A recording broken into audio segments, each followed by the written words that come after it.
Bonjour et bienvenue dans ce nouveau vlog, je suis Mathilde Tricotte. On se retrouve pour 1 à 2 semaines de suivi de l'avancée de mes tricots. Il y a pas mal de choses qui se passent en ce moment sur mes aiguilles et on va faire un petit point tout de suite sur les 3 projets les plus actifs du moment. Avant de commencer, je ne peux pas me passer de vous rementionner que je porte autour de mon cou, comme toujours, le Géogradient de Stephen West. Vous savez, si vous avez l'habitude de me suivre, que je l'ai tout le temps autour du cou et c'est pour cette raison précisément que j'ai besoin d'un autre châle pour alterner et avoir aussi un châle dans des coloris un petit peu plus neutres qui puissent s'agencer avec tout. Et c'est donc pour cette raison que j'ai monté le châle Sorbetto de NCL Knits. Et là, je me rends compte que je suis au milieu d'un rang, donc ça va pas être très pratique pour vous le montrer. D'ailleurs, pourquoi j'ai fait ça? Je sais pas, j'ai dû m'interrompre à mon avis et après j'ai oublié de le reprendre. Alors, le châle Sorbetto de NCL Knits, rapidement, je le tricote avec 2 écheveaux de teinturière québécoise, le coloris foncé qui est en fait, je sais pas si ça va se voir à la caméra, mais il y a énormément de nuances dans ce coloris. On a vraiment des nuances de violet, de vert, c'est magnifique, c'est vraiment un bonheur à tricoter. Donc ça, c'est la laine de chez Bleu Poussière, qui est un petit peu rêche pour le moment, mais je pense qu'elle va s'adoucir au lavage parce que j'ai déjà tricoté cette base et j'ai pas du tout le souvenir qu'elle était rêche de cette manière. C'est sûr que je l'avais tricotée sur des chaussettes, donc elle était tricotée plus serrée aussi, mais bon, je pense que ça va s'adoucir, je vous dirai une fois qu'elle sera lavée. Et l'autre écheveau, c'est un écheveau de Bleu Poussière qui est une teinturière qui n'existe plus. Et voilà, c'est tout. C'est tout. Alors, le châle de Nadia, rapidement, il se monte par la pointe. On fait des augmentations de chaque côté. On a une première partie en point mousse, quelques rayures, et ensuite on a toute une partie de dentelle.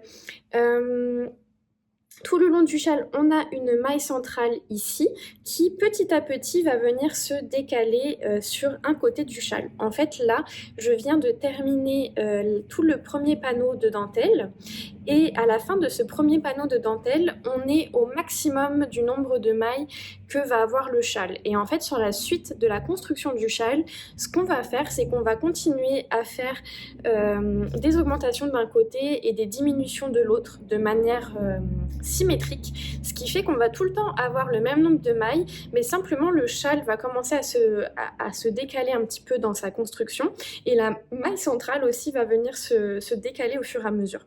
En tout cas, c'est très chouette. Alors moi, j'ai pas beaucoup d'expérience en châle, j'en ai pas énormément tricoté. C'est mon 2e châle dans ce style-là. J'avais tricoté le saison, qui n'a pas du tout la même... il n'est pas du tout pensé de la même manière, mais c'est mes seules expériences de châle un peu triangulaire avec de la dentelle, voilà. Et c'est très cool à faire. J'ai eu beaucoup de mal à rentrer dans le patron, je vous en ai déjà parlé. Pour moi, en fait, avant même la dentelle, juste dans la partie point mousse, je comprenais rien de ce que je faisais. Je me laissais guider par le patron, mais voilà, il n'y avait rien de logique et d'instinctif pour moi. La dentelle, n'en parlons pas. Et là, de l'avoir travaillé un petit peu de manière plus intensive ces derniers jours, ça y est, ça devient enfin naturel. Je comprends ce que je fais, j'ai moins besoin d'avoir le patron sous les yeux, j'ai juste besoin de regarder au début du rang en fait qu'est-ce qui est demandé, mais après ça j'ai pas besoin de suivre sur le patron. Donc ça y est, petit à petit je commence enfin à me l'approprier. Donc là on va arriver sur une nouvelle partie de rayures, ensuite une nouvelle partie de point mousse, ensuite on va refaire des rayures, une nouvelle partie de dentelle et je crois que ça va se terminer par là. Il doit peut-être y avoir une chose ou deux de plus, mais c'est tout. Et voilà, bon, on s'en reparlera d'ici là. Donc là, j'ai bien avancé dessus ce week-end. Je vais continuer à l'avancer autant que possible au courant de la semaine parce que vendredi, normalement, je monte un nouveau projet, le Zweig de Kathleen Hunter. C'est un patron qui m'a été offert par la mamie de Loris, que j'embrasse très fort, avec la complicité de la maman de Loris, que j'embrasse très fort aussi. Et c'est un châle que je vais faire avec de jolies laines, que je vous remontrerai quand on sera rendu là, puisque de toute façon, je vais les bobiner au courant de la semaine. Et je vous les ai présentés dans le précédent vlog. Donc normalement, si vous êtes à jour de mes vidéos, vous voyez de quoi je vous parle. Deuxième projet qui a pas mal avancé dans les derniers jours, c'est la robe. Donc la robe, c'est la Augustine 21 de Anne-Sophie Welling, que je tricote avec des laines de Sandnes Garn. Et en fait, j'en suis donc au moment de la jupe. Et je viens de calculer que j'arrivais au moment où je devais commencer la dentelle du bas de la jupe. Puisque moi, la robe, dans un monde idéal, j'aimerais qu'elle arrive à peu près autour du genou, un petit peu au-dessus, au milieu ou un petit peu en dessous, mais voilà, dans cette zone-là. Je trouve que c'est assez difficile de vraiment savoir où on met les pieds avec cette robe parce qu'il y a beaucoup de choses qui vont rentrer en jeu à la fin au moment du blocage. Déjà le blocage en tant que tel parce qu'il y a de la dentelle donc on va un petit peu tirer dessus. Le poids de la laine, la manière dont va tomber la jupe une fois qu'elle sera portée. Donc bon, j'y vais un peu au petit bonheur la chance. J'espère juste qu'elle sera pas trop courte. Si elle est trop longue, c'est pas trop grave, mais c'est vrai que si elle est trop courte, ça va un peu plus m'embêter. Bon, de toute façon, elle sera quand même d'une bonne longueur normalement parce que d'après les calculs que j'ai faits, elle devrait au pire m'arriver à mi-cuisse, mais elle devrait pas être plus courte que ça normalement. Donc la jupe, c'est que du jersey tout du long, mais j'ai pas trouvé ça pénible. Elle a été un peu mise de côté parce que j'avais d'autres projets que je voulais avancer, mais c'est pas par ennui ou quoi que ce soit. Enfin vraiment, et c'est une robe qui va très vite parce qu'on tricote avec des 10 mm. Et c'est une robe qui est assez déjaugée. Donc comme je l'ai déjà dit, je pense, en se mettant bien dessus, en 2-3 semaines, elle peut être tricotée en fait, parce que je me rappelle que je crois que tout le corps, enfin tout le haut ici, j'ai dû le faire en 3 jours, quelque chose comme ça. Donc voilà, donc là je vais commencer la dentelle. Je l'ai pas plus avancée, en fait j'ai fini la partie en... Enfin, j'arrivais à la dentelle samedi, je crois. Sauf que, en fait, dans les derniers jours, j'étais assez... En fait, c'est même pas que j'étais pas spécialement fatiguée, mais je sais pas, j'avais pas envie de faire des choses trop compliquées. Et c'est pour cette raison que j'ai ressorti des limbes. Mon Sophie Shawl, en fait, Sophie Shawl, que j'avais pas du tout prévu d'avancer à ce moment-là. Je pensais vraiment me concentrer sur le sorbetto et sur la robe. Mais en fait, j'avais besoin vraiment de quelque chose de rapide, de zéro cerveau. On fait du tout droit et ça prend pas 10 ans pour faire un rang non plus. Et donc, c'est pour ça que j'ai un petit peu avancé sur mon Sophie Shawl. Ici, c'est le Progress Keeper qui me permet à la fois de marquer ma progression. C'est ici que je vous ai laissé la dernière fois. Ça me permet aussi de marquer l'endroit du projet et ça me permet aussi de marquer le côté où je dois faire des augmentations. Donc, il est multi-usage. Voilà, donc le Sophie Shawl, c'est un modèle de petite knit qui est très abordable.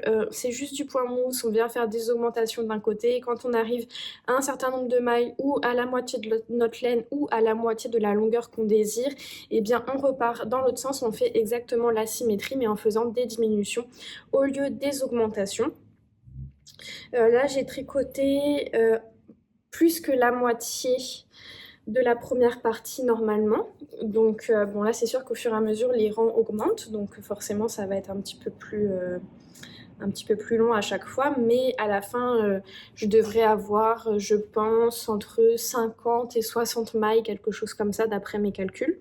Mais de toute façon je vais peser ma laine dès que je vais arriver autour de 40-45 mailles. Je pense que je vais commencer à peser ma laine pour m'assurer d'en garder suffisamment pour faire l'autre côté. Donc voilà sur les projets que j'ai avancés dans les derniers jours, les projets sur lesquels je travaille en ce moment.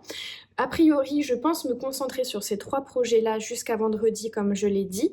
Et normalement, vendredi, je vais embarquer sur le Zweig et je ne sais pas trop encore comment je vais m'organiser d'ici là. Au départ, j'avais pensé me faire des objectifs pour avancer un petit peu tous mes projets. J'ai commencé à les faire et finalement, je me suis dit que ça correspondait pas vraiment à mon envie du moment. En ce moment, j'ai vraiment envie d'être libre dans mes tricots, de ne pas avoir de contraintes, de prendre ce qui me plaît, de l'avancer comme j'en ai envie et, euh, et donc de me fixer des objectifs journaliers pour avancer un petit peu tout le monde. Ça répondait pas trop à cette envie-là du moment. Il y a des moments où j'aime bien avoir un cadre, où j'aime bien m'obliger, entre guillemets, à avancer sur un projet en particulier ou quoi que ce soit, mais c'est pas le cas en ce moment. Donc pas de pression, tout ça, ça va avancer de toute façon dans la semaine. Et quand viendra le temps de monter le Zweig, je verrai un petit peu où j'en suis dans l'avancée principalement de mon châle Sorbetto et de ma robe Augustine.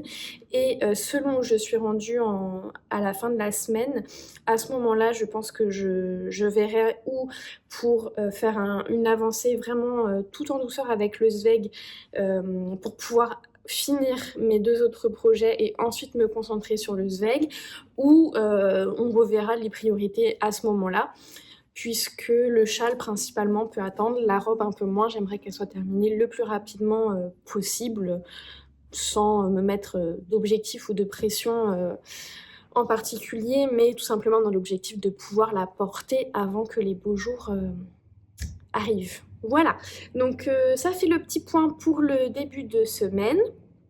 Et je vais vous emmener suivre mes avancées tout au long des prochains jours. J'ai oublié de vous raconter une big mésaventure que j'ai eue hier après-midi, je pense. J'étais en train de tricoter sur mon châle. J'étais assise en tailleur et je tricotais sans regarder parce que du coup c'était du point mousse, donc je regardais je sais pas quoi, un truc à la télé. Et donc je tricotais sans regarder. Et tout d'un coup, je trouve que mon aiguille droite est vachement légère par rapport à d'habitude. Du coup, je regarde et là, que vois-je? En fait, moi je ne tricote qu'avec des aiguilles interchangeables, à l'exception de mes mini pour les chaussettes. Et j'ai un petit défaut que je dois avouer, c'est que souvent j'ai la flemme. Oui, je sais, ça prend 2 secondes, mais souvent j'ai la flemme de venir serrer l'aiguille avec le câble. Parce que pour les chiagoux, il y a un petit pic qu'on doit venir mettre en fait dans le trou du câble pour nous aider à bien serrer pour pas que l'aiguille s'enlève du câble. Et souvent je le fais, par exemple si je fais des pulls ou quoi que ce soit et que le câble est entièrement occupé par les mailles. Mais c'est vrai que souvent, comme les châles comme ça, si j'ai plus de câbles que de mailles, on va dire, je ne le fais pas. Et souvent, je m'en rends compte parce que dès que ça commence à se dévisser, en fait, les mailles, elles se prennent un petit peu dans le jeu, donc je le vois tout de suite, donc je le revisse. Et là, bah, il s'est pas passé ça. Et donc, en fait, quand je me suis rendu compte que l'aiguille s'était séparée du câble, bah, j'avais continué à tricoter sur l'aiguille, mais vraiment au moins une trentaine de mailles, genre tout ça, qui était en fait juste, en fait toute la longueur de l'aiguille, je pense, donc bien ça, qui était du coup sur l'aiguille, mais qui n'était plus rattaché au câble. Et donc évidemment, j'avais perdu aussi une vingtaine de mailles entre le câble et les mailles qui étaient sur mon aiguille. Enfin bon, bref, je sais pas si c'est clair ce que je raconte, mais franchement, c'est la première fois que ça m'arrive de toute ma vie de tricoteuse. Alors, je pense que j'ai déjà désolidarisé l'aiguille du câble, mais de ne pas me rendre compte et de continuer à tricoter sur mon aiguille sans le câble, ça, c'était une première. Donc, moralité, il faut bien serrer ses aiguilles. Est-ce que j'ai compris la leçon? Non, puisque je n'ai pas serré. Je n'ai quand même pas resserré après. En tout cas, voilà, je voulais vous partager ma petite mésaventures. Alors j'avais quand même de la chance que ce soit sur mes rayures et non dans ma dentelle parce que là ça m'aurait franchement saoulée. Mais du coup toutes mes mailles étaient restées, j'ai juste eu à repasser mon aiguille pour récupérer les mailles. Il n'y a pas eu de soucis, Ouais, c'était sur le moment, j'ai fait une drôle de tête, je pense. D'ailleurs, j'ai crié, je crois. J'ai regardé, quand je l'ai vu, je fais vraiment le qu'est-ce qui se passe? Voilà, donc c'est bien beau de tricoter sans regarder, mais c'est une activité dangereuse. À noter.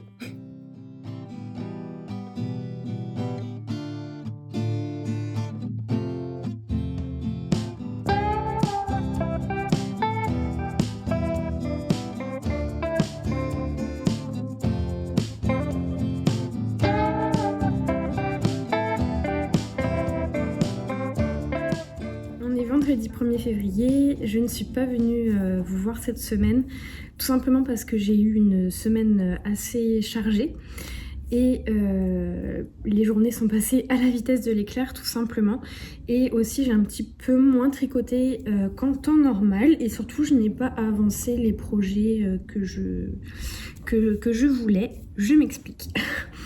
En fait, ces derniers jours, et ça fait un petit moment que c'est comme ça, peut-être une semaine ou deux, j'ai vraiment du mal à tricoter en fait. Je sais pas pourquoi, on dirait que mon cerveau ne réclame que du zéro cerveau, mais justement du zéro cerveau, mais quand même avec un petit quelque chose, genre je pourrais pas faire non plus une mer de jersey pardon, comme dans un chandail ou quoi que ce soit. Et en fait, celui qui a répondu à mon besoin, c'est le Sophie Shawl. Donc quand je vous ai laissé, j'en étais au niveau du Progress Keeper qui est ici, et j'ai tricoté cette partie-là depuis. Donc là, je viens juste de passer la moitié, en fait c'est plutôt comme ça. Je viens juste de passer la moitié de ma laine en fait. Donc là, je commence à faire les diminutions.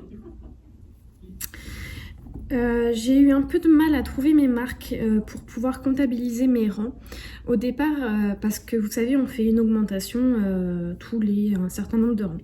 Au départ, j'avais un compte rang avec des anneaux que j'utilisais, et en fait, assez rapidement, je trouvais pas ça pratique. Enfin, ça m'encombrait plus qu'autre chose, surtout qu'on on fait beaucoup d'allers-retours puisque c'est des petits rangs pendant un moment, et bref, j'aimais pas ça. Donc j'ai fini par l'enlever et à tricoter 2 têtes en fait. Donc c'est-à-dire que si la répétition, j'ai n'importe quoi, elle est sur 15 rangs, bah en fait si je m'arrêtais de tricoter, je m'arrêtais toujours sur le rang 15 pour savoir si quand je reprenais mon tricot qu'il fallait que je reprenne la répétition depuis le début. Et je restais vraiment concentrée quand je faisais mon tricot pour me rappeler d'une fois sur l'autre à quel rang j'étais. Sauf que bah évidemment, ça a ses limites, puisqu'il y a eu quelques fois où il a suffi qu'on me parle ou que je reçoive un message sur mon téléphone ou quoi que ce soit pour que je perde le compte et que je me souvienne plus où est-ce que j'en étais.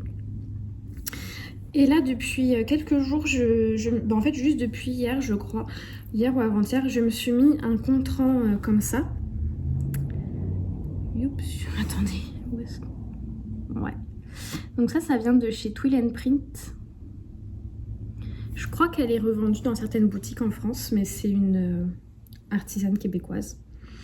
Et en fait, c'est vachement plus pratique parce que du coup, par rapport à moi, ce que je recherche, parce que en fait, je l'ai juste accroché comme ça sur mon projet, et donc j'ai pas à le bouger à chaque fois. J'ai juste, à chaque fois que je termine un rang, je viens juste faire avancer le compteur.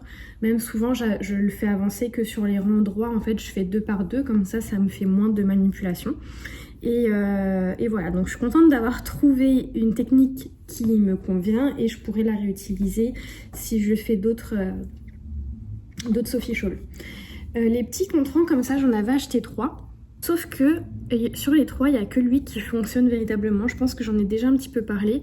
Mais les 2 autres, en fait, c'est comme si la partie... Attendez, faut que je me dise. Voilà, c'est comme si la partie... Ok, voilà. C'est comme si la partie avec qui tourne là, était pas suffisamment serrée, ce qui fait que dès que je bouge, en fait, le contrant avance tout seul, si bien que je peux pas m'y fier, parce qu'il suffit que je pose par exemple mon projet dans mon sac à tricot, quand je le reprends, juste le fait de le sortir du sac à tricot, ça fait bouger les rangs, donc du coup je sais plus où j'en suis. Et ça fait un moment, ça fait 1 an et demi que je les ai achetés, et j'ai jamais contacté Twilio Print, à chaque fois je me dis qu'il faut que je le fasse et je le fais jamais. Et là du coup ce matin ça m'a pris parce que justement j'en avais besoin d'un deuxième et donc j'étais coincée parce que j'en ai qu'un seul qui fonctionne. Et je me suis dit c'est quand même dommage, en plus ça a quand même un certain coût, j'en ai 3 et je peux pas, je peux en utiliser qu'un. Et j'ai écrit à Twilio Print pour savoir s'il y avait quelque chose que je pouvais faire pour les resserrer en fait, pour pouvoir les utiliser en fait. Donc j'ai essayé un peu par moi-même de passer des choses entre la petite roue qui tourne et la petite partie avec le motif pour essayer de lui donner un peu de rigidité. Enfin bon bref, j'ai pas réussi. Donc on verra si elle me répond et ce qu'elle me dit. Je vous le partagerai si jamais. Donc voilà pour la Sophie Scholl. Tout d'un coup j'ai eu un éclair de pensée que je pourrais l'offrir à ma sœur aînée. Et en fait, j'ai réalisé que non, c'était pas trop son style. En fait, Loris m'a fait réaliser que c'était pas trop son style. Et j'ai confirmé avec elle était à la maison hier, que effectivement, non, c'est pas son style. Donc bon, bah, c'est pas grave. Je vais probablement la garder pour moi. Moi, j'adore vraiment, j'ai un énorme coup de cœur sur la laine. Gina, si tu passes par là, vraiment merci, tu as tapé vraiment dans le mille. Je sais que toi, c'était pas trop tes couleurs, mais moi vraiment j'adore, je suis trop contente. En plus à tricoter c'est un plaisir de voir toutes les variations et je trouve que le point mousse lui rend quand même assez hommage à cette laine.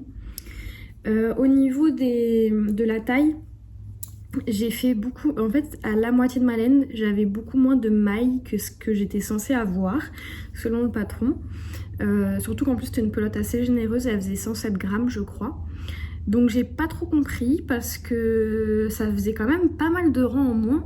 Je crois que j'ai au moins 10 ou 15 répétitions en moins que ce qu'indique le patron, soit 30 en tout aller-retour et à chaque fois multiplié par le nombre de rangs d'une répétition. Donc ça fait quand même vraiment pas mal de rangs en moins, mis tout ça bout à bout. Donc je ne sais pas pourquoi est-ce que ma laine est passée plus vite, je sais pas. Donc bon, c'est pas très grave, mais j'aurais pu m'attendre à ce qu'elle soit plus profonde par rapport à la quantité de laine que j'ai utilisée. Mais cela dit, ça me va très bien. Je vais avoir une quantité suffisante pour faire un tour. Et c'est très bien parce que comme c'est un châle qui va être assez petit, bah, ça va être parfait pour la mi-saison, juste pour se protéger un peu des courants d'air. Donc je suis super contente. Donc j'avance un petit peu là-dessus. Là, comme j'ai dit, j'ai commencé les diminutions. Et c'est très, très agréable à tricoter en fait parce que comme je disais, c'est zéro cerveau mais il y a quand même un rythme en fait qui fait qu'on ne s'ennuie pas. Et puis juste le fait que ce soit des rangs courts, qu'on change régulièrement de rang, déjà juste ça je trouve que ça vient un peu casser la monotonie que peut avoir la mer de Jersey quand on est par exemple sur un chandail. Voilà pour le Sophie Scholl. Le deuxième et dernier projet sur lequel j'ai avancé cette semaine, c'est le sorbetto. Donc, la dernière fois, j'en étais au tout début des rayures. Là, j'ai fini les rayures et je viens à peine de commencer le point mousse. J'ai fait un aller-retour en fait. Donc voilà ce que ça donne. Je suis très contente du résultat, mais c'est vraiment bizarre. Je sais pas, c'est pas un match ce châle et moi. Je sais pas l'expliquer, mais je sais pas, c'est comme si je prenais pas vraiment de plaisir à le tricoter. Pourtant il n'y a rien de particulier, enfin les laines me plaisent, les points, le rendu du châle me plaît, les points ne sont pas trop ennuyants. Là c'est sûr, la partie en point mousse ça va peut-être un peu plus rébarbatif, mais je sais pas, j'ai l'impression un petit peu de le faire à reculons. Je pense quand même que je vais continuer à avancer parce que j'ai vraiment envie de l'avoir, de le terminer. Mais c'est vrai que je prends pas autant de plaisir que ce que je peux prendre sur d'autres projets. C'est pas, il me rend pas addict. C'est pas un projet que je vais avoir envie d'avancer, que je vais avoir envie de prendre. Donc en fait je dois me dire, je dois me raisonner sur fais quelques rangs sur ton châle, mais c'est pas moi, 5 clients qui me dit ah j'aimerais bien tricoter le châle. Je sais pas si vous voyez la nuance. Je sais pas l'expliquer. Je me demande si c'est peut-être par rapport au coloris. Parce que je me dis qu'en fait, même si enfin, notamment le plus foncé, même si je le trouve vraiment super beau, c'est vrai que c'est pas forcément dans mes coloris habituels, en fait, dans mes coloris que j'aime. Bah, j'aime le coloris, mais je veux dire, c'est pas les tons vers lesquels je me tourne en général. Donc je sais pas, est-ce que c'est ça qui fait que du coup il m'attire moins? Je sais pas expliquer. Mais je le trouve très beau quand même. J'ai vraiment hâte de le terminer, ça va être une super pièce intemporelle que je vais pouvoir porter avec tout, quasiment à toutes les saisons, parce que ça va être 2 écheaux de fingering, donc il va quand même rester relativement léger. Donc même pour même pour la mi-saison, ça va aller. Donc bah voilà, je vais continuer à avancer. Au départ, je m'étais fixé des petits objectifs, par exemple de finir la section de dentelle, de faire tant de rangs de points mousse par jour. Mais au final, non, je pense que je vais essayer de tricoter un petit peu tous les jours, mais sans me fixer un objectif précis à respecter. Est-ce que c'est sans... Oui, si, c'est bon, ok. Voilà pour les avancées. À côté du tricot, j'ai commencé une petite broderie. Vraiment commencé, j'ai juste fait ça ici. Alors en fait, c'est une broderie que j'avais achetée au dernier Knit City à Montréal, qui est une collaboration entre l'illustratrice Karine Pelletier et la boutique à Rimouski-la-Vilaine. Je vous mets ici si vous voulez. Voilà. Et figurez-vous que j'avais complètement oublié que j'avais cette toile à broder. En fait, je sais pas trop comment. Elle était sur ma table de chevet pendant vraiment très longtemps. Pourquoi? On ne sait pas, parce que c'est définitivement pas sa place. Mais elle est restée là, mais pendant des mois.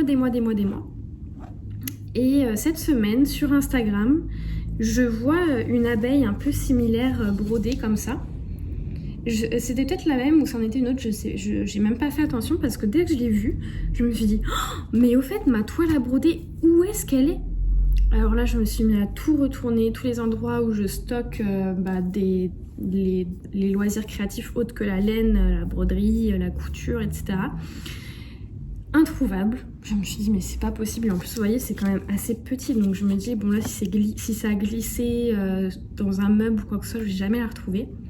Et tout d'un coup, j'ai quand même un flash de me dire, elle est quand même restée longtemps sur ma table de chevet. J'ai quand même allé vérifier si elle n'a pas glissé en dessous, si elle n'est pas tombée, puis qu'elle n'aurait pas glissé vers la table de chevet.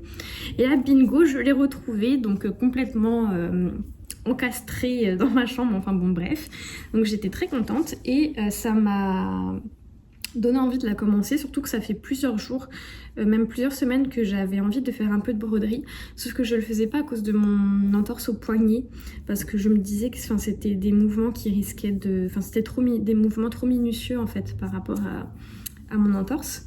Et bon là comme ça va mieux, là j'ai vraiment quasiment plus de douleur, j'ai plus des ressentis parfois au niveau ici du côté de ma main, qui sont plus liés à mon nerf.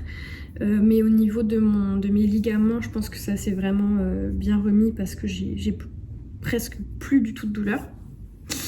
Et bref, donc me voilà partie sur cette toile à broder. Et ma foi, je prends beaucoup de plaisir, donc je viendrai vous le montrer. Alors par contre, je me suis vraiment dit que j'allais en faire petit à petit parce que souvent quand je fais de la broderie, j'aime bien tout faire d'un coup. Enfin tout le motif en une fois, mais là je me suis dit que ça allait vraiment être 10 minutes par-ci, une demi-heure par-là. Quoique là déjà juste pour faire ça, ça m'a pris à peu près 1 heure, puisque je suis très débutante. Et en plus la broderie c'est bizarre, c'est pas forcément... Autant un tricot, j'aime apprendre de nouvelles techniques, j'aime explorer des choses. Autant en broderie, c'est comme vraiment juste un petit loisir à côté. J'ai pas forcément envie d'apprendre plus de techniques. Je me débrouille avec les quelques points que je connais et ça me va très très bien. Donc c'est vraiment un petit plaisir, comme ça, ponctuel. Donc je viendrai vous la montrer de temps en temps quand je vais avancer. Et voilà, j'en dis pas plus. J'allais dire un truc, mais je vais le garder pour moi des fois qu'il y aurait des oreilles qui traînent à l'écoute de ce podcast. La dernière chose dont je voulais vous parler aujourd'hui, c'est que j'ai donc reçu ma sœur, ma belle-sœur et leurs enfants à la maison ces 2 derniers jours. Et j'en ai profité pour faire feuilleter à ma belle-sœur le livre Mouche et ses amis de Cynthia Vallée, parce que j'aimerais tricoter à ma nièce pour son anniversaire l'un des petits personnages. Je lui avais déjà tricoté le Bonnie Odile pour son premier anniversaire. Là, elle va faire ses 3 ans et comme son anniversaire est en été, enfin c'est au mois de mai, donc les beaux jours sont quand même presque là. En général, je lui tricote pas de vêtements ou quoi que ce soit, je vais déjà tricoter des choses avec des mélanges de coton, mais je préfère faire un petit accessoire. Et donc je m'étais dit que j'allais faire un personnage de ce livre et ma belle-sœur a choisi Nana, le petit canard. Trop mignon, n'est-ce pas? Et moi j'avais déjà spoté Nana et ses petits poussins Dodo et Mimosa. J'avais même acheté la laine pour faire les petits poussins, enfin un petit poussin. Donc je vais commencer, si tout va bien, je vais commencer par le canard. J'aimerais utiliser seulement des laines de mon stage, des restes.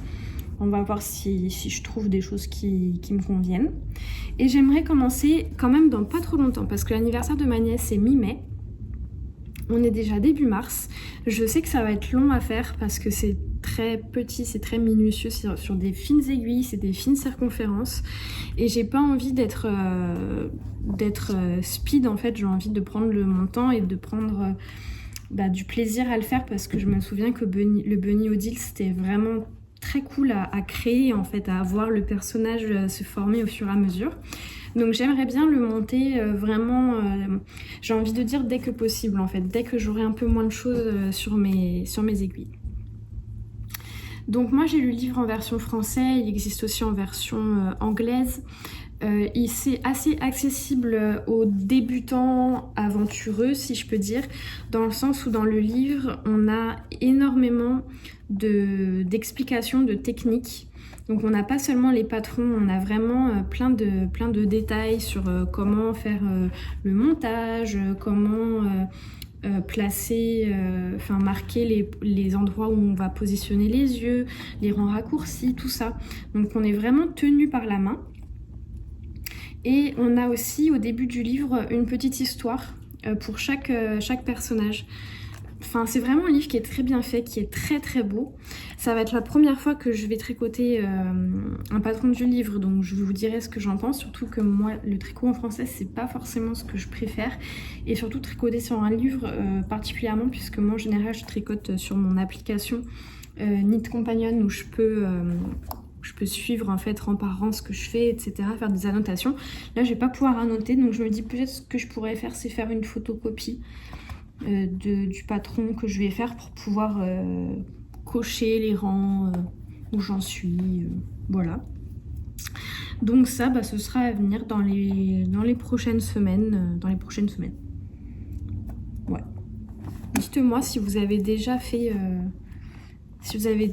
des petits personnages de ce livre, dites-moi lesquels et ce que vous en avez pensé, ça me ferait bien plaisir. Je vous ai pas dit ce que je portais. Je porte alors là j'ai comme un doute, je crois que c'est Ursa. J'ai un doute entre Urso et Ursa, mais je pense que c'est Ursa. Urso c'est autre chose. Ursa de Jacqueline, et je vais écrire le nom parce que je ne sais pas le prononcer. Que j'ai tricoté il y a pas si longtemps que ça, il y a fin d'année dernière je pense, avec les laines de Simple Sorcière, qui est une teinturière québécoise. Et en fait c'est les laines des Brebis du Beau Rivage qui est teinte par les laines Simple Sorcière. J'ai beaucoup aimé le faire. C'est vraiment un patron facile, mais pour quelqu'un qui est déjà un petit peu habitué à tricoter, je dirais. Mais sinon il n'y a pas de complexité particulière. Et je l'aime beaucoup, mais je le porte pas suffisamment à mon goût. Voilà, donc ça fera le tour pour aujourd'hui et je reviendrai vous voir un peu plus tard pour discuter de mes avancées. J'aimerais ce week-end terminer ma robe. Alors vous savez que je suis au début de la dentelle. Il me reste donc plus ou moins une trentaine de rangs en tout et pour tout à faire. Donc c'est faisable, mais il faudrait vraiment que je me concentre dessus.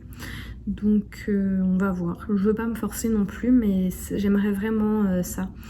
Et aujourd'hui, je pense que je vais bobiner mes laines pour le Zweig et je pense que je vais monter le Zweig juste pour être dans le mood avec toutes les personnes avec qui je fais le cal qui montent aujourd'hui, puisqu'on s'était fixé aujourd'hui pour faire le montage, même si c'est flexible et il y a des personnes qui vont monter dans les jours à venir. Mais bon, comme c'est moi qui l'organise, je me dis que ce serait quand même bien que je monte le 1er mars comme ce qui était convenu avec tout le monde. Donc je pense que je vais le monter. Et à moins vraiment que je sois prise d'une addiction, je le laisserai de côté quelques jours, le temps de finir ma robe. Et ensuite je le reprendrai. Voilà. C'est tout. À plus.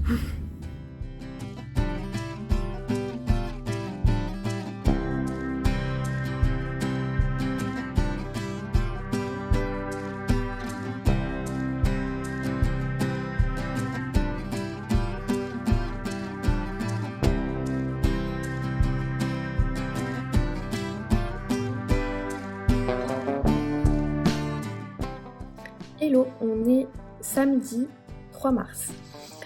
Il s'est passé déjà pas mal de choses depuis hier midi où je suis venue vous voir.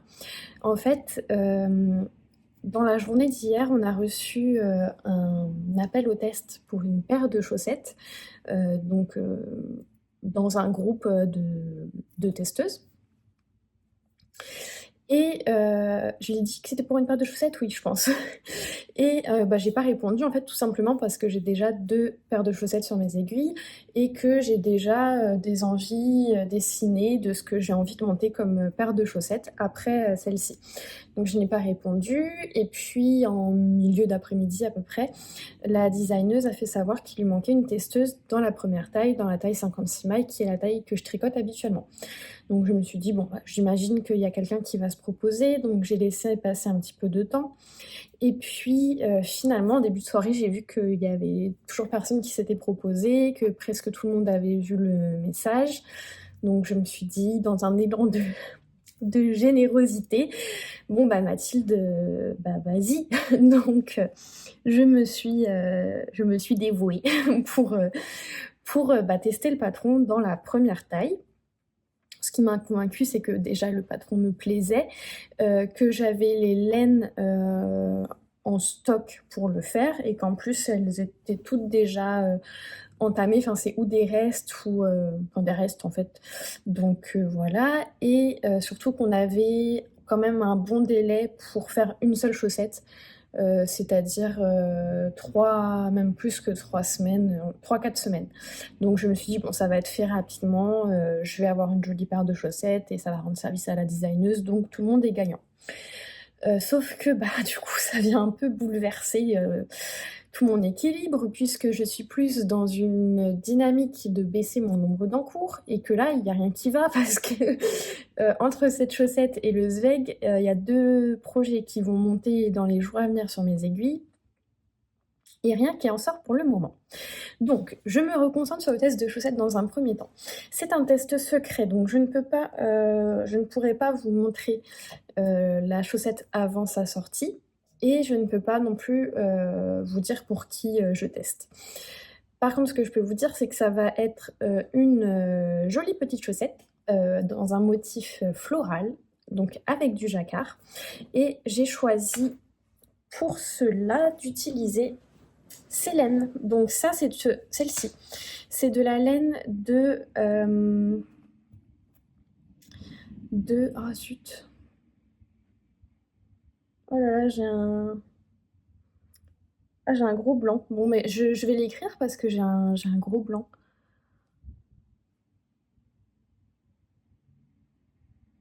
Ah, ça y est, la laine du quartier. Je pense que c'est ça, la laine du quartier. Que j'ai acheté à un festival, je pense que ça devait être le Knit City cette année, et que j'avais utilisé initialement dans le châle que j'ai commencé à designer cet été, que j'ai finalement détricoté parce que j'avais fait une trop grande pause et que du coup j'arrivais. Enfin, c'est même pas que j'arrivais pas, c'est que j'avais pas.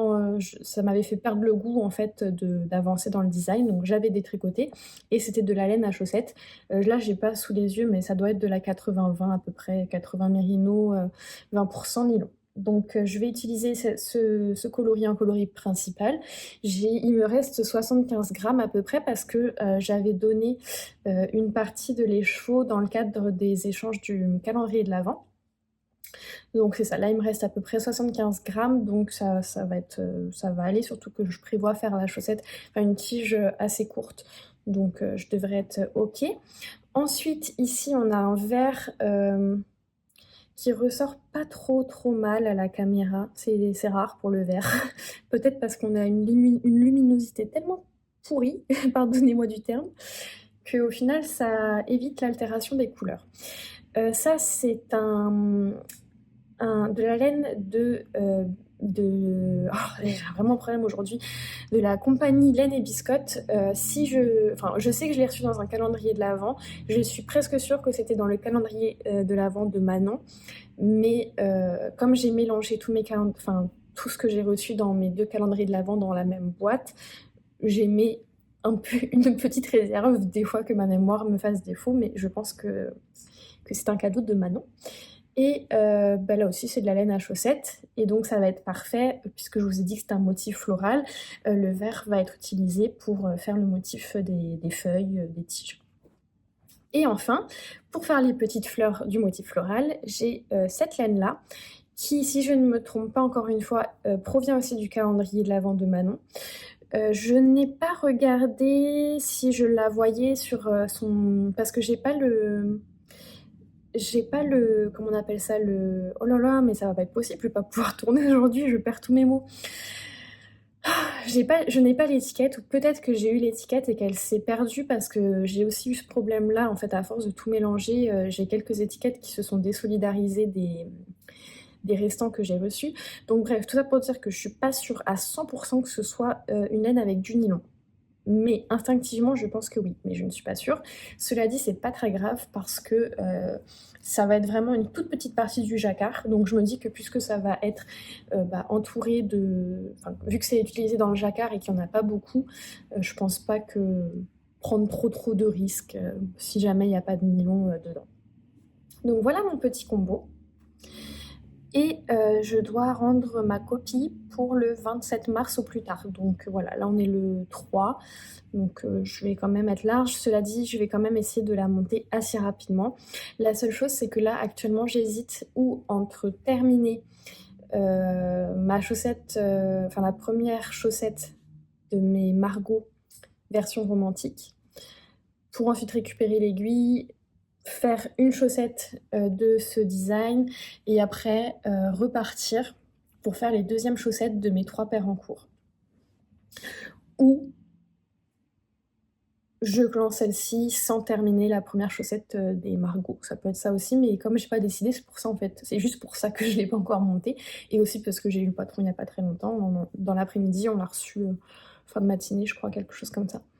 Donc, mais bon, ça va monter quand même dans les jours à venir parce que je pense que ce que je prévois faire, c'est la monter et clencher en fait, faire en sorte qu'elle avance très rapidement pour qu'elle soit vite terminée, pour que la designeuse ait vite les informations et que je puisse me concentrer sur d'autres choses et voilà. Donc voilà pour les chaussettes qui vont être à venir. En fait, c'est pas forcément lié directement à l'arrivée de ce projet en plus, mais je pense que hier j'ai dû vous dire que je prévoyais concentrer mon week-end sur la robe Augustine pour la terminer. Finalement, j'ai encore changé d'idée. Oui, je sais, je suis une vraie girouette en ce moment, mais bon, qu'est-ce que vous voulez, c'est comme ça. Finalement, je préfère concentrer mon énergie sur le Sophie Shawl, tout simplement parce qu'il me monopolise un câble et des aiguilles de la taille small, des interchangeables, et que j'en aurais besoin en fait pour faire le Zweig. Alors je pourrais aussi, je pourrais regarder avec mes câbles de mon type de shorty, sûrement je devrais être capable de me débrouiller. Mais bref, je me dis que ça me serait plus utile de libérer les aiguilles et le câble de ce projet que celui de la robe Augustine. Et que en plus ça peut se faire assez rapidement. Donc je pense que, sauf changement d'avis encore, je vais me concentrer sur lui. Là je viens à peine de faire 2-3 rangs, j'ai fait 2-3 rangs et je me suis perdue. Pourtant j'avais bien mon compte-rang et en fait je ne sais pas ce que j'ai fait, mais à un moment donné j'ai perdu le compte. Donc là je ne sais pas, je viens à peine de faire une des diminutions, sauf que je suis pas sûre qu'elle soit au bon moment, donc j'espère juste que ça va pas trop paraître à la fin, parce que sur ma Sophie Scarf, j'avais fait une toute petite erreur une fois et moi je voyais que ça, bon autour de mon cou ça se voyait plus, mais voilà, j'avais vraiment été déçue, donc là j'espère que ça va pas me refaire le même problème, donc bon. Donc ça va avancer ce week-end normalement. J'ai avancé depuis hier un petit peu sur mon châle sur Beto aussi. Voilà, on s'était quitté au tout début du jersey, donc là j'ai fait déjà 20 rangs de jersey. Et je me suis fixée jusqu'à la prochaine partie dentelle de faire 5 allers-retours par jour, donc 10 rangs par jour, pour me permettre de quand même avancer convenablement. Donc je vais essayer de m'y tenir, c'est quand même assez long à faire, enfin c'est long, ça me prend je pense entre 1 et 2 heures je pense à peu près. Donc ça va être 1 à 2 heures de tricot que je voudrais consacrer à ce projet pour pas qu'il reste trop en arrière, parce que je veux pas qu'il hiberne, je veux qu'il avance au fur et à mesure.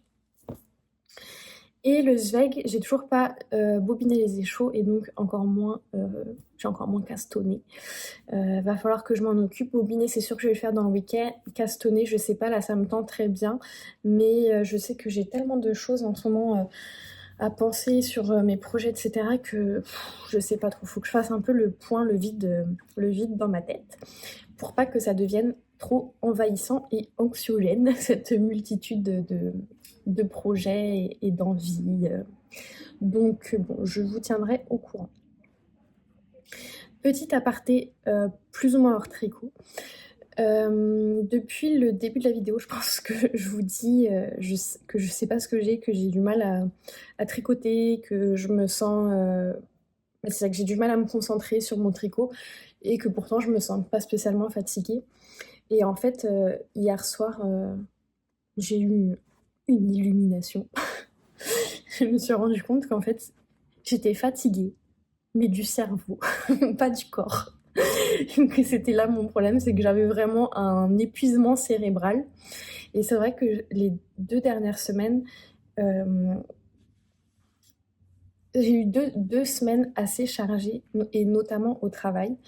Et en fait, je réfléchissais à ça hier soir et je me suis dit, c'est vrai que notamment c'est la semaine qui vient de s'écouler, je pense que je n'ai pas utilisé mon énergie correctement au travail, dans le sens où j'ai trop donné d'énergie sur certains projets. Des projets qui demandaient beaucoup de jus, en fait, beaucoup de jus de cerveau, et que j'ai pas équilibré ça, en fait, dans le sens où en général j'essaye d'équilibrer mes journées et donc in fine ma semaine avec des choses qui me demandent beaucoup de jus de cerveau et d'autres qui sont un peu plus automatiques.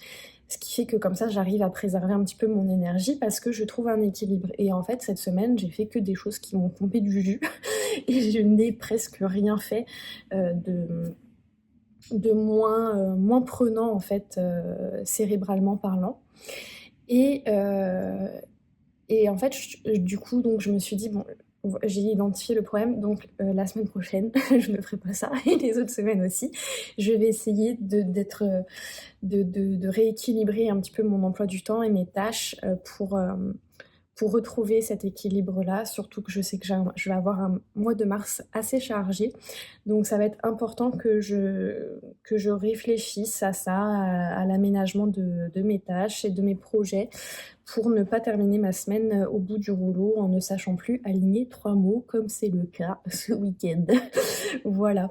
Et pourquoi je vous partage ça? Parce que je trouve que Le tricot est quand même un petit peu lié aussi à la santé mentale, au fait d'avoir une activité qui nous détend, qui nous reconnecte avec nous-mêmes, qui nous reconnecte avec le temps.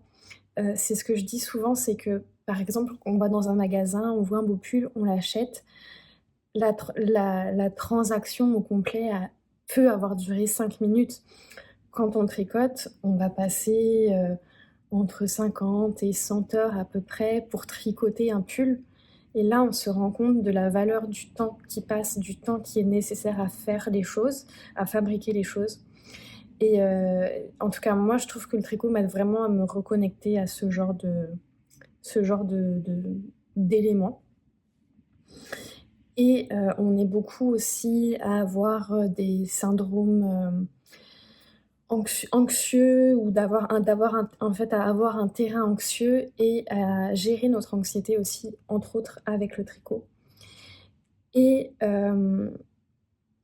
de vivre ça, en fait, finalement, c'est le tricot aussi, mais en grande partie qui m'a fait réaliser qu'il y avait quelque chose qui fonctionnait pas parce que, je sais pas vous, mais moi, c'est pas toujours instinctif. Souvent, c'est plus mon corps qui va me parler. Et là, je vais me poser la question de me dire, ok, qu'est-ce qui se passe?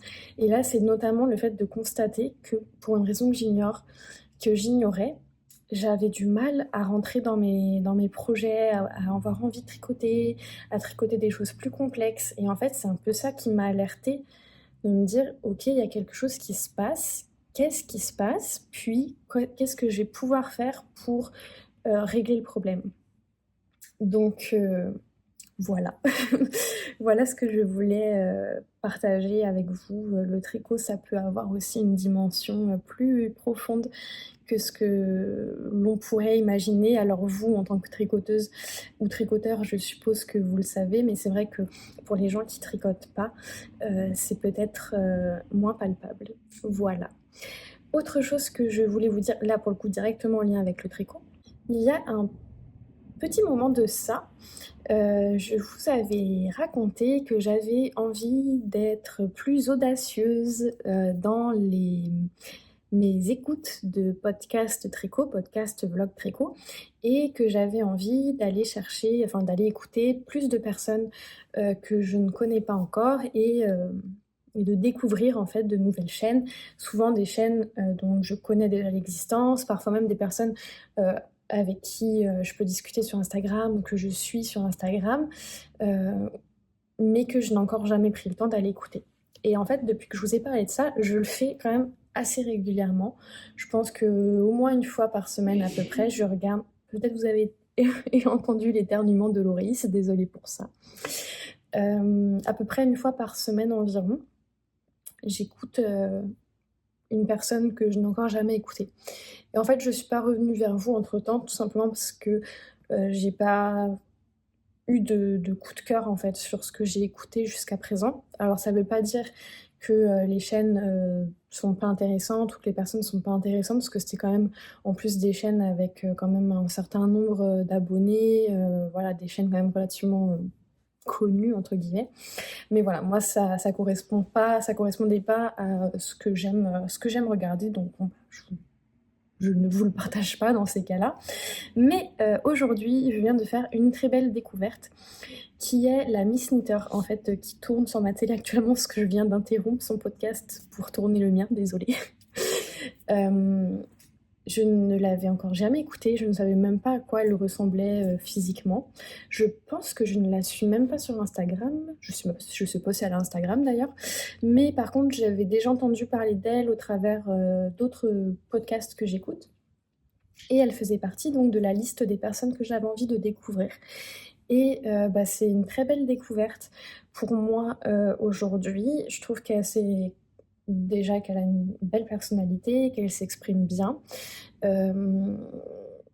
J'aime aussi le fait qu'on ne soit pas sur en tout cas la vidéo que je viens d'écouter, qui est la dernière vidéo qu'elle a sortie en date d'aujourd'hui.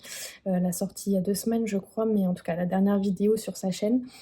On n'est pas sur un podcast 100% tricot avec ce que j'ai tricoté avec Hélène, quel patron, mon expérience, et on passe au suivant. On a aussi des tranches de vie. Là, elle nous parlait par exemple de son chat. Donc, bon, forcément, c'est sûr que là, elle est venue me chercher dès le départ. Mais voilà, en fait, en quelques minutes, là, je sais pas, ça faisait peut-être 20-30 minutes que j'écoutais. Et bah, je pouvais déjà avoir un peu une idée de qui elle est, de quel genre de personne elle est, une petite tranche de vie, quoi. Donc ça, j'aime beaucoup. C'est souvent ça qui fait la différence pour moi dans les tricots. Ça et la manière de s'exprimer. Mais voilà. Donc, eh bien, je vous conseille d'aller l'écouter si vous ne la connaissez pas et peut-être de me dire en commentaire ou sur Instagram ce que vous avez pensé de cette découverte. Voilà, donc c'est tout pour aujourd'hui. J'allais dire c'est tout pour ce week-end, mais bon, on ne sait jamais de quoi sera fait demain. Mais là, il devrait pas se passer grand-chose de fou, si ce n'est, au pire du pire, le montage ou des chaussettes ou du zweig. Mais sinon, à part ça, je vais avancer le sorbetto et je vais avancer le Sophie Scholl. Et je suis pas sûre de le terminer ce week-end. Donc bon, je reviendrai vous voir quand j'aurai des choses à vous dire. De toute façon, c'est pas plus compliqué que ça. Donc, à la prochaine séquence.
On est mardi 5 mars et je viens vous faire un petit point sur mes avancées des derniers jours. J'ai pas mal tricoté durant le week-end, ce qui m'a permis de vous retrouver aujourd'hui avec un objet terminé.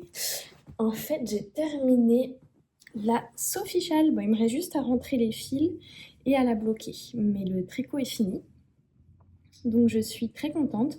Je trouve qu'elle est d'une bonne longueur et je vais tirer un petit peu dessus au blocage, donc elle va gagner quelques centimètres, mais même comme ça, ça me permet déjà de faire un tour.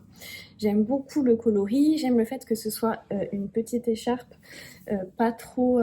Enfin, ça va être parfait pour la mi-saison en fait, parce qu'elle est pas trop grosse, pas trop chaude, donc même sur une petite veste de mi-saison, ça va vraiment être parfait. J'ai pas encore décidé si je la garde pour moi ou si je l'offre, mais ça va se décider au fil, au fil des opportunités. J'ai fait un peu n'importe quoi au niveau des diminutions. Je me suis mélangé les pinceaux. Je retournais voir le patron et en fait, sans m'en rendre compte, je regardais pas la bonne section du patron. Donc, ça fait que mes diminutions ne sont pas très impeccables. Où est-ce que je vais vous montrer? Bah, c'est sûr que maintenant que j'ai terminé de la tricoter, non, ça doit être les augmentations du coup. Ouais. Je sais pas si vous allez voir quelque chose, mais en fait, ici, c'est pas net par rapport à la partie avec les augmentations. Bon, là aussi, ça va un petit peu se lisser au blocage. Puis bon, c'est pas grave, c'est vraiment quand je le faisais que je le voyais, mais une fois porté, on verra plus rien. Donc voilà, j'ai bien aimé le faire. Après, j'en ferai pas sans arrêt à la chaîne, parce que bon, c'est pas non plus le projet le plus palpitant du monde. Mais voyez, là, j'ai fait la deuxième partie sur 2 jours, en tricotant d'autres choses à côté. Donc c'est quand même quelque chose qui peut se faire rapidement. J'ai utilisé tout mon écheveau, mes 100 grammes de déca. Il me reste vraiment une toute petite boulette. Il doit rester peut-être moins de 5 grammes. Il doit rester peut-être 3-4 grammes. Donc c'est cool, c'est cool. Voilà. Et un gros bisou à Gina si tu passes par ici pour cette jolie laine. Ensuite, j'ai un petit peu travaillé sur le sorbetto, mais vraiment pas grand-chose. Je vous montre pas tout de suite parce que j'ai juste fait quelques rangs de point mousse, donc c'est pas passionnant. Là, j'arrive sur la section de rayures. Je vais essayer d'avancer un petit peu tous les jours dessus, mais là, je me fixe pas forcément d'objectif à proprement parler là-dessus. En fait, vous voyez pas, mais j'ai Dobu qui fait une petite sieste juste à côté de moi, donc j'en profite pour lui donner un petit peu d'amour. Autrement, j'ai débuté la chaussette que je teste et je vais vous montrer. Alors, attention les yeux. Tadam. Oui, parce que comme c'est une chaussette secrète, je peux pas vous la montrer pour de vrai. Mais je me suis dit que je pouvais quand même vous la montrer sur l'envers parce que bah, ça dévoile pas le patron. Donc voilà où j'en suis. Donc là, vous voyez que c'est donc une chaussette en jacquard. Je pense que je l'avais sûrement déjà dit un peu plus tôt. On a commencé par des côtes 1-1. Et j'ai tenté de faire mes côtes 1-1 en combination knitting. Je suis pas trop sûre d'avoir compris ce qu'il fallait faire, honnêtement. J'ai regardé plusieurs vidéos, ça me semblait beaucoup plus compliqué que ce que ça en a l'air quand j'en entends parler. Donc j'ai fait un truc un peu à ma sauce. Donc là, c'est sûr que vous voyez la partie en vert. Si je vous montre les côtes à l'endroit, voilà ce que ça donne. Donc j'ai l'impression qu'en effet, elles sont un petit peu plus régulières, mais je sais pas trop. Je sais pas trop. De toute façon, je sais pas trop ce que j'ai fait. Dans les faits, j'ai juste tricoté mes mailles en vert en faisant passer le fil dans le sens inverse de ce qu'on fait habituellement. Et c'est la seule chose que j'ai fait pour les côtes. La seule modification que j'ai faite. Je vous montrerai après que j'ai testé encore autre chose pour un autre projet. Et bon, je sais pas trop, je sais pas trop. En tout cas, des petites côtes. Ici, on a la partie en jacquard qui était très cool à faire, que j'ai fait très rapidement parce que bah voilà, le jacquard, ça motive et ça donne envie de faire défiler les rangs. Et là, je suis en train de faire le talon à gousset. Alors ça, d'ailleurs, je voulais regarder depuis combien de temps j'en avais pas fait, mais je pense que ça fait au moins 1 an. Ça doit faire plus d'1 an. En fait, depuis que je sais faire les talons à rang raccourci, je fais plus de talons à gousset parce que je déteste ça. Et en fait, je déteste les tricoter, mais je trouve que c'est bien, enfin, esthétiquement c'est joli, au porté c'est confortable, mais tricoter, je déteste ça. Et là, vraiment, je l'ai fait pour le test, mais j'ai dû prendre sur moi. Et finalement, jusqu'à présent, j'ai apprécié. J'ai apprécié. Donc, est-ce que c'est une réconciliation avec le talon à gousset? Je ne sais pas, mais en tout cas, voilà, j'ai pas trouvé ça trop pénible.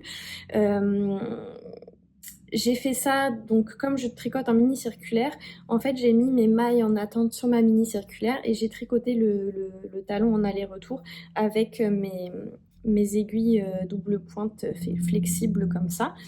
Et c'est ce que je vais utiliser aussi quand je vais reprendre les mailles du gousset justement. Et puis dès que j'aurai un nombre de mailles suffisamment petit, je reviendrai en mini circulaire pour faire le pli. Donc voilà, ça a quand même bien avancé. Je suis très contente. Oups, j'ai dû couper un petit peu parce que sans faire exprès, j'ai dévoilé un peu le motif de jacquard. Je disais que j'aimais beaucoup la laine, c'est donc la GABA de la laine du quartier, ça je crois que je vous l'avais dit. Et j'aime bien parce que ça fait un petit coloris tout simple avec des petits speckles.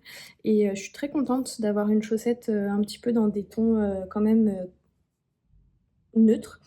Et c'est très rare, voire ça n'arrive jamais, que je n'utilise pas de contrastant pour les talons et les pointes. Donc je suis contente de le faire.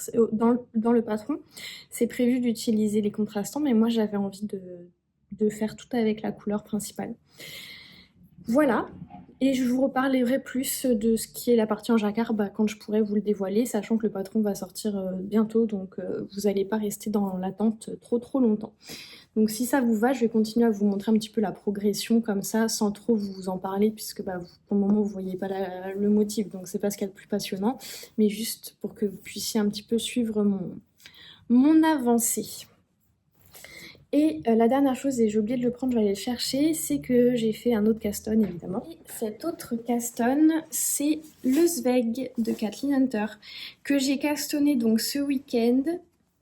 Vraiment, comme j'ai dit sur le cal, pour l'honneur. Parce que voilà, ça me contrarie un peu d'avoir lancé un cal et de pas le lancer, de pas commencer le projet en même temps que tout le monde. Donc j'ai monté, j'ai fait seulement les côtes en fait de l'encolure et c'est tout. Et je pense que je vais peut-être le tricoter un petit peu par-ci par-là, mais pour le moment j'aimerais avancer sur le reste avant de me mettre dessus un peu plus sérieusement.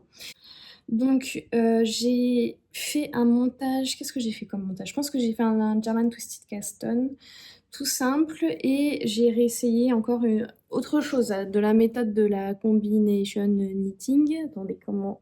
Oui, là, non, je me cache. Youhou. Ok, comme ça. C'est-à-dire que là, j'ai fait donc comme là en fait j'ai tourné mon fil dans le sens inverse sur les mailles endroits et sur les mailles envers, et j'ai aussi tricoté les mailles endroits en attrapant le brin de la maille qui se présentait en premier, qui est le brin arrière en fait de la maille, comme si je l'ai tricoté torse, mais au final je pense que ça les détorse vu qu'on fait déjà quelque chose avant. Enfin bref, honnêtement je peux pas vous expliquer, parce que même moi je sais pas ce que je fais, je sais pas du tout si c'est traditionnel ce que je fais, enfin j'en sais rien, je teste des trucs parce que comme je vous dis j'ai absolument rien compris des vidéos que j'ai regardées, et franchement je suis vraiment contente par contre du résultat. Je trouve qu'il y a vraiment un très joli fini. Et ma petite astuce que j'utilise depuis un petit moment maintenant, c'est pénible là comme je suis sur un tout petit une toute petite hauteur, en plus pas facile de vous montrer. En fait ce que je fais depuis un moment maintenant, c'est que quand je tricote en rond, que ce soit les chaussettes ou là pour démonter c'est pas vrai, pour commencer un col, je fais donc mon montage de mailles, et avant de rejoindre en rond, je fais un premier rang tout à l'endroit en aller-retour, et après je rejoins en rond.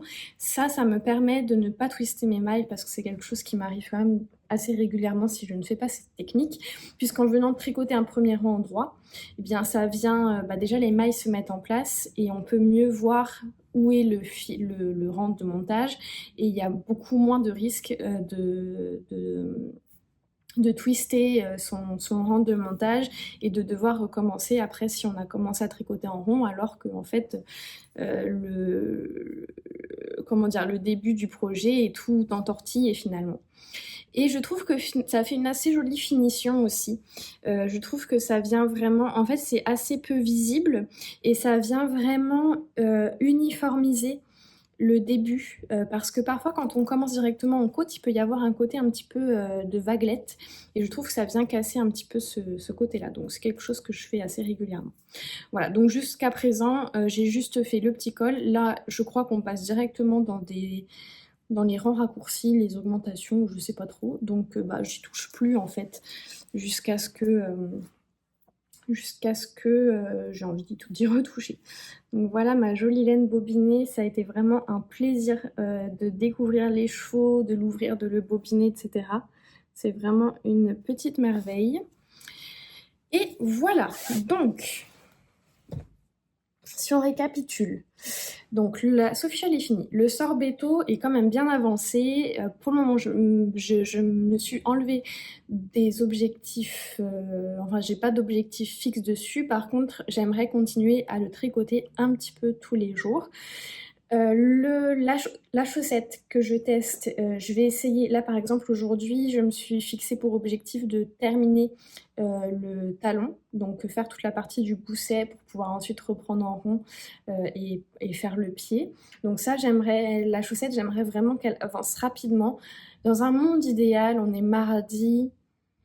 Allez, si elle pouvait terminer à la fin de la semaine, dimanche, ce serait bien, ou sinon début de semaine prochaine. Comme ça, au moins, je peux penser à autre chose, et puis la designeuse aura toutes les informations aussi liées au test, donc voilà. La robe Augustine, je ne l'ai pas encore reprise. Donc là, je me suis donné pour objectif aujourd'hui de la reprendre, même si c'est juste un rang, mais juste pour me donner le petit coup d'impulsion. Demain, je ne travaille pas, j'ai quand même pas mal de choses de prévues. Mais si possible, j'aimerais me concentrer sur la robe pour l'avancer. Elle, pareil, il y aurait moyen qu'elle soit terminée au courant de la semaine, mais ça va clairement dépendre du temps que je vais lui accorder et je sais qu'il y a de fortes chances pour que je ne tricote pas suffisamment sur ce projet-là pour que ce soit terminé, mais je voudrais vraiment que ce soit fini rapidement parce que là je procrastine, je ne fais que reculer le moment sans forcément de raison en plus parce que j'aime bien la tricoter et j'ai hâte de la porter, donc il n'y a pas vraiment de raison pour laquelle je ne me lance pas, mais voilà, je voudrais enclencher ça. Et je pense qu'une fois que la robe va être bien relancée, à ce moment-là seulement, je vais me concentrer un peu plus sur le Zweig. Et je suis même en train de réfléchir à la possibilité de monter le ranunculus en parallèle parce que je me dis qu'au final, je m'impose des limites. Puis je ne suis pas obligée de m'imposer puisque j'ai aussi envie de faire le ranunculus avec ma laine jaune dont je vous avais parlé. Je sais que j'ai hésité aussi avec le Hila, mais je pense que finalement ça va rester le ranunculus. Et je me dis, mais pourquoi me priver en fait? Donc comme on s'était dit avec Lucille, avec qui je fais le cal du sorbetto, qu'on aimerait le faire ensemble, je vais laisser passer quelques jours là, parce que de toute façon je ne vais pas le monter tout de suite. Mais éventuellement, si le projet me reste en tête courant de semaine prochaine, peut-être j'enverrai un petit message à Lucille, savoir quand est-ce qu'elle projette pouvoir le commencer et peut-être que j'envisagerais du coup de le lancer assez rapidement selon la réponse de Lucie. Voilà. Donc vous savez tout, on est mardi midi, il va y avoir du tricot aujourd'hui, pas mal de tricot demain, donc je vais vous emmener un petit peu avec moi dans ces avancements-là d'ici la fin de ce vlog et je vous laisse avec des petites images de Dobby qui est entre mi-sieste et mi-chasseur puisqu'il est en train de m'attaquer en dormant.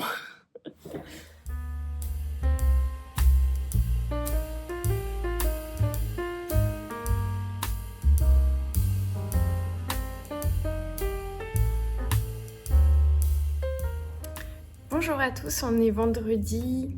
Je sais pas, je suis vraiment nulle en date, hein, c'est une catastrophe. Ah bah si, on est le 8 mars. On est le 8 mars et c'est n'importe quoi ce qui m'arrive en ce moment au tricot. Je sais pas, c'est la première fois que je me retrouve dans une telle folie tricotesque. Alors, finalement, je n'ai pas fait grand chose de ce que j'avais dit, encore une fois. C'est-à-dire que je n'ai toujours pas repris ma robe Augustine. Là, il va vraiment falloir que je m'y mette parce que c'est plus possible, quoi. Si je continue comme ça, elle sera prête pour l'hiver prochain. Donc ce week-end, vraiment, là, j'essaye de me fixer. Je reprends ma robe. Idéalement, même ce soir, je reprends. Par contre, J'ai terminé la chaussette que je suis en train de tester. Donc je vous la montre sur l'envers étant donné que pour le moment je n'ai pas le droit de vous dévoiler ni le motif, ni la designeuse, rien du tout. Comme je l'ai dit, je pense la chaussette devrait sortir d'ici la fin du mois de mars, donc vous allez pouvoir la voir au complet d'ici là. Donc je vous en reparlerai plus en détail à ce moment-là seulement. Là c'est juste pour vous montrer un petit peu ce que j'ai fait dans la semaine. Donc j'ai quand même terminé une chaussette. Le fait d'avoir terminé cette chaussette-là, ça m'a notamment permis d'en débuter une autre parce que en fait je discutais, vous savez, j'ai un petit groupe de discussion au sujet du châle Sorbetto avec quelques tricopines et ces tricopines-là, si vous passez par là, coucou les filles, parlaient des chaussettes Lapinou de Lysandre Hourdin, donc les chaussettes qu'elle vient de sortir avec des petits lapins et des œufs de Pâques. Et moi c'est vrai que je les ai vues passer plusieurs fois, je les trouvais mignonnes, mais voilà, j'envisageais pas de les faire, surtout que à la base, j'étais pas trop dans un trip chaussettes en ce moment et qu'en plus, je m'étais dit, je veux déjà terminer mes deux paires de chaussettes que j'ai commencé, plus là, la troisième en test. Donc bon, clairement, c'était pas du tout dans mes projets. Et en fait, quand elles en ont parlé, après ça, dans la journée, j'y ai repensé.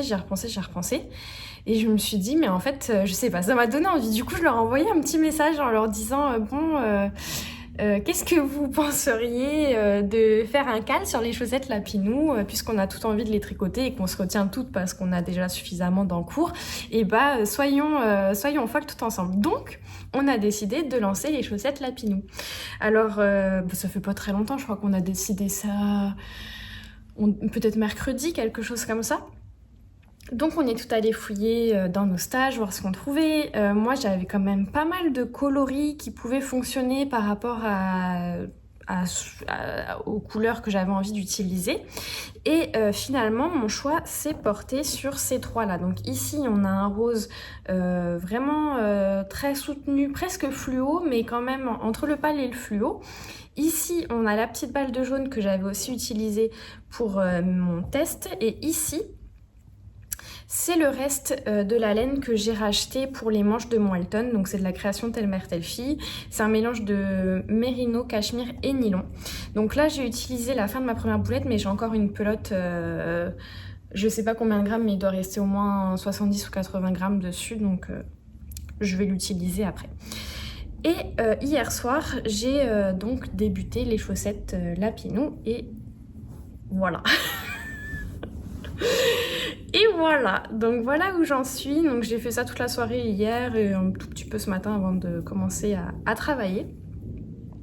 J'ai apporté une petite modification au niveau du début de la chaussette. C'est-à-dire que moi je fais la plus petite taille et en fait Lysandre nous fait commencer par monter 56 mailles, ce qui est ma taille habituelle. Puis après les côtes nous fait faire des augmentations pour arriver au nombre qu'il faut pour le jacquard. Moi j'ai décidé de commencer directement avec le nombre qu'il faut pour le jacquard, ce qui me permettait aussi de faire une bordure en côte de 1, ce que je ne pouvais pas faire avec les 56 mailles parce que ça tombe pas juste. Donc là j'ai fait des côtes brisées de 1, donc c'est pas ce qui est préconisé dans le patron. Et par contre après là j'ai respecté le patron, si ce n'est une autre petite modification. Ici j'ai ajouté un rang supplémentaire entre les lapins et le début du motif parce que je trouvais sur les modèles qu'il y avait sur Ravelry, à mon goût, les lapins étaient pas suffisamment, comment je pourrais dire, pas différenciés, mais c'est ça, je trouvais que à mon goût, je préférais rajouter un petit rang de jersey. Alors, alors bon, moi j'ai pris beaucoup de plaisir à le faire, mais je suis un petit peu partagée sur le fait qu'elle soit ou non débutant compatible. Lysandre précise dans son patron que c'est adapté aux débutants, qu'elle a fait en sorte qu'on n'utilise pas 3 couleurs en même temps pour le jacquard, donc on n'a jamais plus que 2 couleurs sur le même rang. Par contre, j'ai trouvé, honnêtement, j'ai quand même fait pas mal de projets en jacquard, pas mal de chaussettes en jacquard, et j'ai pas trouvé ça si évident Notamment parce qu'il y a quand même pas mal d'endroits en fait où on a beaucoup de mailles, entre 7 et 9 mailles d'affilée, et où il faut croiser les fils à l'arrière. Et personnellement, j'ai quand même vraiment je me suis dit, si j'étais pas habituée à tricoter des chaussettes en jacquard, c'est sûr et certain que j'aurais eu un gros souci de tension, que j'aurais pas pu passer le pied, etc. Parce que là, je trouvais que vraiment ma petite expérience était bénéfique en fait, parce que ça peut vite dégénérer. Donc, à titre personnel, je le recommanderais pas en première chaussette en jacquard. Mais je crois que dans mon groupe de petits cals, il y en a certaines pour qui ça va être les premières chaussettes en jacquard. Donc, on verra bien. Je suppose qu'on finit toujours par s'en sortir. Mais par exemple, comparé à celle-ci que je viens de faire, il n'y a pas photo. Celles-ci sont vraiment 100% débutants compatibles. Je les conseillerais, je vous en reparlerai quand vous pourrez les voir. Mais vraiment, j'ai aucune inquiétude pour dire à quelqu'un qui n'a jamais fait de chaussettes en jacquard, go, même quelqu'un qui n'a jamais fait de jacquard, go, il n'y aura pas de problème. Par contre, celles-ci, je ne les conseillerais pas forcément. J'ai trouvé que c'était difficile d'ailleurs. Même moi, pas que non plus que je sois la meilleure en jacquard et que je fasse du jacquard toutes les 4 minutes, mais j'ai eu des soucis de tension au niveau des queues des lapins, justement parce qu'on vient créer des mailles après plusieurs mailles roses, et donc en fait j'ai voulu faire bien attention à ce que justement mes fils ne soient pas trop courts, et résultat des courses en fait mes fils sont trop longs, ce qui fait que ça vient vraiment créer des mailles trop lâches en fait au niveau des petits cucus des lapins quoi. Donc ça je pense que je vais le rattraper à la toute fin de la chaussette. Je sais pas encore, je l'ai jamais fait. Si vous avez des techniques pour récupérer des mailles trop lâches comme ça dans un jacquard, parce que je sais récupérer des mailles lâches dans un tricot basique, mais là dans un jacquard j'ai jamais fait. Moi ce que je pensais faire, c'était aller tirer les fils de l'arrière et peut-être faire un petit nœud au crochet, ou je sais pas exactement, mais pour rétablir plus de tension. Bon, on verra, au pire si ça reste comme ça c'est pas très grave, mais voilà. Et là, oups, je suis en train de perdre des mailles. Et par contre, donc ici ensuite on est sur le motif. Donc moi je fais le motif damier, parce que dans le patron on a le choix entre Vichy et damier. En fait c'est à peu près la même chose, si ce n'est que pour le motif damier les couleurs sont quand même un petit peu plus espacées que pour le motif Vichy. Je préférais le Vichy, sauf que d'après mes calculs et ceux de Loris, ça faisait consommer un petit peu plus des laines roses et jaunes, et comme j'en ai moins que ce qui est préconisé dans le patron, j'ai préféré jouer la sécurité et prendre le motif qui utilisait le moins de laine contrastante. Donc bon, même si je prévois faire une tige moins longue que celle du patron, je préférais voilà assurer mes arrières. Au niveau du petit motif, là par contre je trouve pas ça, je trouve que ça va, c'est quand même abordable pour les débutants sans trop de problèmes, parce qu'au maximum on a 4 mailles. 4 mailles d'affilée, donc on n'a pas besoin de croiser les fils, rien du tout. La question que je me pose, c'est que par contre ça va être la première fois que je vais faire des chaussettes entièrement en jacquard, donc j'espère que ça va pas être trop chaud. On verra, bon, sinon c'est pas très grave. Et donc là voilà un peu ce que ça rend, le jacquard arrière. Et en fait on voit bien que ici à ce niveau là mes fils sont trop lâches, et ça c'est au niveau des petits pompons, des petites fesses de lapin. Donc voilà, je dirais, je garde quand même une certaine réserve sur le débutant compatible selon l'expérience que j'ai actuellement avec la chaussette. Notamment si je pourrais donner des conseils, justement pour les personnes qui voudraient débuter et qui sont pas trop habituées à faire du jacquard, c'est justement de faire vraiment bien attention à la tension. De pas hésiter à monter d'une taille d'aiguille pour toute la chaussette en fait, vu que tout est en jacquard par rapport à la taille que vous faites habituellement. Je conseillerais de tricoter sur l'envers. Moi c'est ce que j'ai fait depuis le début, et je pense que ça m'a beaucoup aidé sur la tension. Donc c'est à dire que je tricote vraiment ma chaussette comme ça sur l'envers. Donc ça fait en fait que je tiens mes aiguilles face à moi comme ceci, Et en fait, je tricote en maintenant la chaussette à l'envers. Et ça aide vraiment bien à garder une tension. Je m'assure à chaque fois que je dois récupérer une laine après plusieurs mailles, je viens tirer un petit peu, pas trop, mais un petit peu sur mes mailles pour m'assurer de garder une bonne tension. Et aussi, ce que je fais toujours, c'est que quand je tricote, quand je viens récupérer le fil, par exemple, là, je vais aller chercher le fil rose. Je vais essayer de me rapprocher, voir si je suis capable de... Ah, c'est pas trop facile, je vais pas vous faire un tutoriel en live parce que je suis pas installée de la bonne manière. Mais ok, tac. Ok, je recommence en entier, j'ai changé de mode parce que là sinon vous ne voyez rien de ce que je disais. Donc là, au moment... Donc déjà premièrement, je tricote sur l'envers comme ceci. Et quand je viens récupérer un fil après avoir laissé plusieurs mailles, comme là j'ai tricoté 4 mailles avec mon fil rose clair et maintenant je vais en tricoter qu'une avec mon fil rose foncé. En fait, ce que je viens faire, c'est que quand je viens faire ma maille endroit, je garde mon doigt, mon index en l'occurrence, au niveau de l'aiguille, comme ça. Et en fait, ça c'est ce qui va m'assurer de laisser suffisamment de tension sur mon fil arrière. Je sais pas du tout si c'est clair la manière dont je vous raconte ça. Je vous remontre, en fait, hop, je pose mon doigt au niveau de derrière mon aiguille droite ici. Je fais tourner et je fais ma maille endroit en gardant mon index collé à mon aiguille droite. Et ensuite, je ne tire pas trop fort.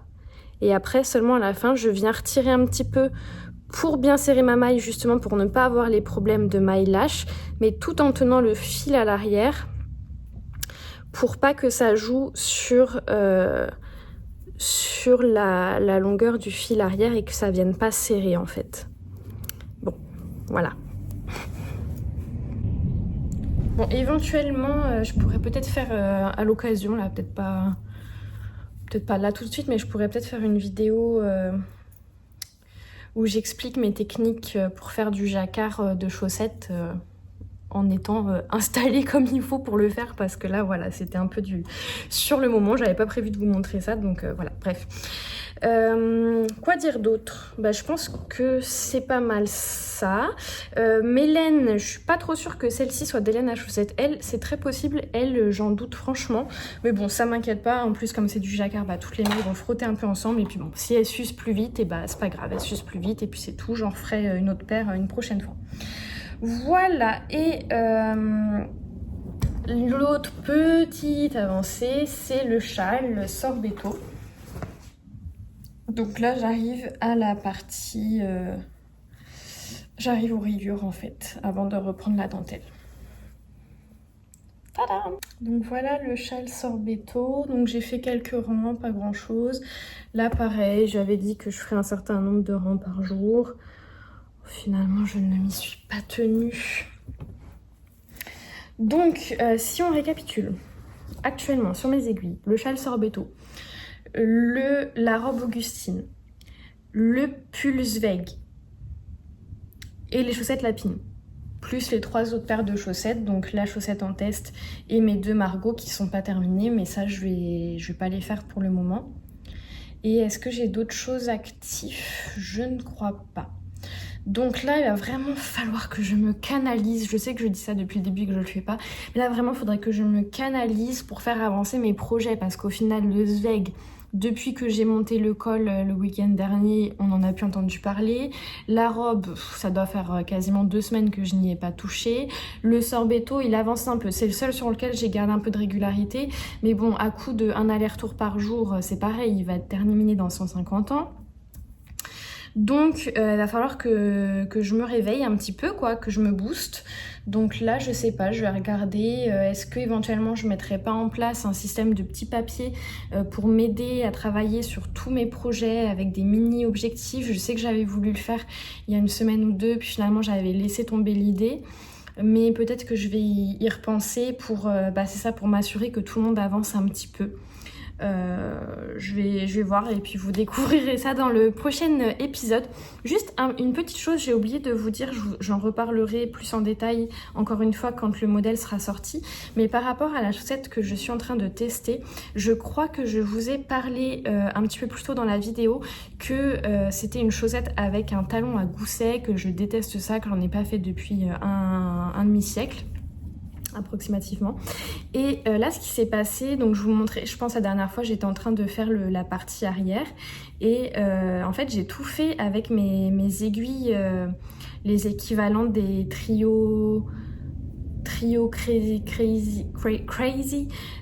sock, enfin vous savez les petites aiguilles double pointe Adi avec l'intérieur qui est flexible. De toute façon je pense que je vous les avais montrées et franchement je dirais pas que j'en ferai tout le temps, je préfère quand même faire le talon à rang renforcé, mais par contre le fait de le faire avec mes aiguilles comme ça double pointe flexible, j'ai trouvé ça beaucoup moins pénible que quand je le faisais avant ou en magic loop ou en double pointe classique. Vraiment rien à voir, j'ai trouvé ça beaucoup plus agréable.